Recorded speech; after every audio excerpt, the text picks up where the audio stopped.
ನೀರು ದೋಸೆನ ಯಾವ ರೀತಿಯಾಗಿ ಮಾಡೋದು ಅಂತ ಇವತ್ತಿನ ವಿಡಿಯೋದಲ್ಲಿ ತಿಳಿಸ್ಕೊಡ್ತಾ ಇದ್ದೀನಿ. ನಾನಿಲ್ಲಿ ಒಂದು 3/4 ಕಪ್ ಆಗುವಷ್ಟು ಅಕ್ಕಿನ ಒಂದು 3 ಅಥವಾ 4 ಅವರು ನೆನೆಸಿ ರೆಡಿ ಮಾಡಿ ಇಟ್ಕೊಂಡಿದ್ದೀನಿ. ಬೇಕಂದರೆ ನೀವು ನೈಟನ್ನು ಸಹ ನೆನೆಸ್ಕೋಬೋದು. ನಾನಿಲ್ಲಿ ಒಂದು 3 ಅವರ್ ಅಥವಾ 4 ಅವರ್ ನೆನೆಸಿ ರೆಡಿ ಮಾಡಿ ಇಟ್ಕೊಂಡಿದ್ದೀನಿ. ನಾನಿವಾಗ ಒಂದು ಮಿಕ್ಸಿ ಜಾರ್ಗೆ ಹಾಕ್ಕೊಂಡು ಇದಿಷ್ಟನ್ನು ಸಹ ನಾನಿಲ್ಲಿ ನುಣ್ಣಗೆ ರುಬ್ಕೊಳ್ಳೋಣ. ಈ ರೀತಿಯಾಗಿ ನುಣ್ಣಗೆಲ್ಲನೂ ರುಬ್ಕೊಂಡಿದ್ದಾದಮೇಲೆ ಒಂದು ಮಿಕ್ಸಿಂಗ್ ಬೌಲ್ನ ತೊಗೊಂಡು ನೀಟಾಗಿ ಏನು ರುಬ್ಬಿಟ್ಕೊಂಡಿದ್ವಿ ಅದನ್ನೆಲ್ಲನೂ ಸ್ವಲ್ಪ ಮಿಕ್ಸಿಂಗ್ ಬೌಲ್ಗೆ ಸೇರಿಸ್ಕೊಳ್ಳೋಣ. ನಾನು ಯಾವ ಕಪ್ಪಲ್ಲಿ ಅಕ್ಕಿನ ತೊಗೊಂಡಿದ್ದೀನಿ ಆ ಕಪ್ಪಲ್ಲಿ ನಾನು 2 ಕಪ್ ಆಗುವಷ್ಟು ನೀರನ್ನ ಆ್ಯಡ್ ಮಾಡ್ತಾಯಿದ್ದೀನಿ. 2 ಕಪ್ಪು ನೀರನ್ನ ಆ್ಯಡ್ ಮಾಡ್ಕೊಳ್ಳಿ. 1 ಕಪ್ಪು ಅಕ್ಕಿಗೆ 2 ಕಪ್ ಆಗುವಷ್ಟು ನೀರನ್ನ ಆ್ಯಡ್ ಮಾಡಿಕೊಂಡು ಚೆನ್ನಾಗಿ ಮಿಕ್ಸ್ ಮಾಡಿಕೊಂಡು ರುಚಿಗೆ ತಕ್ಕಷ್ಟು ಉಪ್ಪನ್ನು ಸೇರಿಸ್ಕೊಳ್ಳಿ. ನಾನಿಲ್ಲಿ 1 ಸ್ಪೂನ್ ಆಗುವಷ್ಟು ರುಚಿಗೆ ತಕ್ಕಷ್ಟು ಉಪ್ಪನ್ನು ಸಹ ಸೇರಿಸಿ ಚೆನ್ನಾಗಿ ಮಿಕ್ಸ್ ಮಾಡ್ಕೊತಾ ಇದ್ದೀನಿ. ಈ ನೀರು ದೋಸೆನೇ ನಾವಿಲ್ಲಿ ಇನ್ಸ್ಟೆಂಟಾಗೇ ಮಾಡ್ಕೋಬೋದು. ಅಂದರೆ ಅಕ್ಕಿ ನೆನೆಸಿಟ್ಕೊಂಡಿದ್ರೆ ಸಾಕು, ಬೇಗನೆ ಸಹ ನಾವಿಲ್ಲಿ ಮಾಡ್ಕೋಬೋದು. ಒಂದು 5 ಅಥವಾ 10 ನಿಮಿಷಗಳ ಕಾಲ ಇದನ್ನು ಕಲಸಿ ನೆನೆಯೋದಕ್ಕೆ ಬಿಟ್ಟು ನೆಕ್ಸ್ಟು 5-10 ನಿಮಿಷ ಆದಮೇಲೆ ಹಂಚನ್ನ ಕಾಯೋದಕ್ಕೆ ಇಡೋಣ. ಹಂಚು ಚೆನ್ನಾಗಿ ಕಾಯಬೇಕು.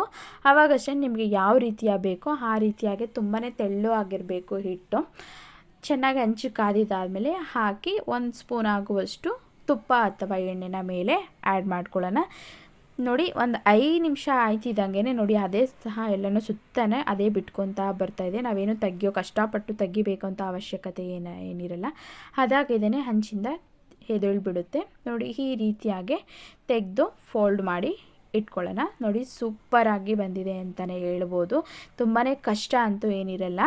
ಹಾಗೆ ನೆಕ್ಸ್ಟು ನಾನಿವಾಗ ಇನ್ನೊಂದು ಸಹ ಹಾಕ್ತಾ ತೋರಿಸ್ತಾ ಇದ್ದೀನಿ. ನೋಡಿ, ನಿಮಗೆ ಯಾವ ಶೇಪ್ ಬೇಕು ಅಥವಾ ಆಕಾರ ಬೇಕು ಅಂತ ಏನಿಲ್ಲ. ನಮಗೆ ಯಾವ ರೀತಿಯಾಗಿ ಬೇಕೋ ಆ ರೀತಿಯಾಗಿ ಹಾಕ್ಕೊಳ್ತಾ ಹೋಗ್ಬೋದು.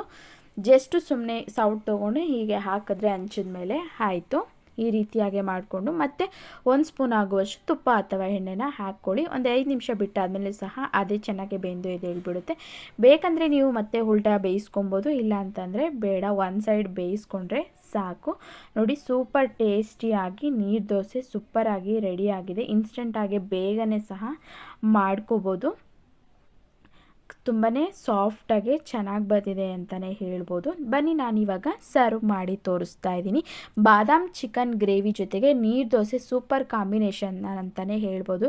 ತುಂಬಾ ಸಾಫ್ಟಾಗಿ ಬಂದಿದೆ, ಚೆನ್ನಾಗಿದೆ ಅಂತಲೇ ಹೇಳ್ಬೋದು. ತುಂಬಾ ಬೆಳ್ಳಗೆ ಇದೆ ನೋಡಿ. ಬೇಕಂದರೆ ನಾವಿಲ್ಲಿ ತೆಂಗಿನಕಾಯಿನೂ ಸ್ವಲ್ಪ ಆ್ಯಡ್ ಮಾಡಿಕೊಂಡು ರುಬ್ಬಿ ಹಾಕ್ತಾರೆ, ಅದೇನು ಬೇಕಾಗಿಲ್ಲ. ನಾವಿಲ್ಲಿ ಜಸ್ಟ್ ಅಕ್ಕಿ ರುಬ್ಬಿದ್ರೇ ಸಾಕು. ಈ ರೀತಿಯಾಗಿ ಸಾಫ್ಟಾಗಿ ನೀರು ದೋಸೆ ರೆಡಿಯಾಗಿದೆ. ಒಂದು ತಿನ್ನೋರು 5 ಅಥವಾ 10 ದೋಸೆನ ಗ್ಯಾರಂಟಿ ತಿಂದೇ ತಿಂತಾರೆ. ಈ ರೀತಿಯಾಗಿ ಬಾದಾಮ್ ಚಿಕನ್ ಗ್ರೇವಿನ ಮಾಡಿಕೊಂಡ್ರೆ ಸೂಪರ್ ಟೇಸ್ಟಿ ಅಂತಲೇ ಹೇಳ್ಬೋದು. ಬರೀ ನೀರು ದೋಸೆಗೆ ಎಲ್ಲ ಕಾಂಬಿನೇಷನು, ಇಡ್ಲಿ, ದೋಸೆ, ಚಪಾತಿ ಎಲ್ಲದಕ್ಕೂ ಒಂದು ಸೂಪರ್ ಕಾಂಬಿನೇಷನ್ ಅಂತಲೇ ಹೇಳ್ಬೋದು. ಚಳಿ ಮಳೆ ಬರ್ತಾ ಇರೋದ್ರಿಂದ ಈ ರೀತಿಯಾಗಿ ಬಿಸಿ ಬಿಸಿಯಾಗಿ ಸಂಜೆ ಟೈಮಲ್ಲಿ ಅಥವಾ ರಾತ್ರಿ ಡಿನ್ನರ್ಗೆ ಈ ರೀತಿಯಾಗಿ ಮಾಡಿಕೊಟ್ರೆ ಮನೆ ಜನ ಎಲ್ಲ ಅಂತೂ ತುಂಬಾ ಖುಷಿಪಟ್ಟು ತಿಂತಾರೆ, ಇಷ್ಟಪಟ್ಟು ತಿಂತಾರೆ. ನಮ್ಮ ಮನೇಲಂತೂ ಮಕ್ಕಳು ಒಂದೊಂದು ದೋಸೆ ತಿಂತಿದ್ದಾರೆ, 3 ದೋಸೆ ತಿನ್ನೋಕ್ಕೆ ರೆಡಿ ಆಗಿದ್ರು. ನೀರು ದೋಸೆ ಅಂದರೆ ನಮ್ಮ ಮನೇಲಿ ತುಂಬಾ ಇಷ್ಟಪಟ್ಟು ತಿಂತಾರೆ. ಕಾಂಬಿನೇಷನ್ ಅಂತೂ ಈ ಗ್ರೇವಿ ನೀರು ದೋಸೆ ಮತ್ತು ಬಾದಾಮ್ ಚಿಕನ್ ಗ್ರೇವಿಗೆ ಸೂಪರಾಗಿದೆ ಅಂತಲೇ ಹೇಳ್ಬೋದು. ನೀವು ಒಮ್ಮೆ ಈ ರೀತಿಯಾಗಿ ಮನೇಲೇ ಟ್ರೈ ಮಾಡಿ. ತುಂಬಾ ಡಿಫ್ರೆಂಟಾಗಿರುತ್ತೆ. ಮನೆಯವರೆಲ್ಲನೂ ತುಂಬಾ ಇಷ್ಟಪಟ್ಟು ತಿಂತಾರೆ. ತುಂಬಾ ಟೇಸ್ಟಿ ಆಗಿದೆ ಅಂತಲೇ ಹೇಳ್ಬೋದು. ಇವತ್ತಿನ ವಿಡಿಯೋ ನಿಮ್ಮೆಲ್ರಿಗೂ ಇಷ್ಟ ಆಗಿದೆ ಅಂತ ತಿಳ್ಕೊತೀನಿ. ಇನ್ನಷ್ಟು ವಿಡಿಯೋಗಳಿಗಾಗಿ ನನ್ನ ಚಾನಲ್ನ ಸಬ್ಸ್ಕ್ರೈಬ್ ಆಗಿಲ್ಲ ಅಂದರೆ ಪ್ಲೀಸ್ ಸಬ್ಸ್ಕ್ರೈಬ್ ಆಗಿ, ಹಾಗೆ ಬೆಲ್ ಬಟನ್ನ ಕ್ಲಿಕ್ ಮಾಡೋದನ್ನ ಮರಿಬೇಡಿ. ಏನೇ ಕಮೆಂಟ್ಸ್ ಇದ್ರೂ ಕಮೆಂಟ್ಸ್ ಮಾಡಿ. ಇನ್ನಷ್ಟು ವಿಡಿಯೋಗಳಿಗಾಗಿ ನೋಡ್ತಾ ಇರಿ. Thank you.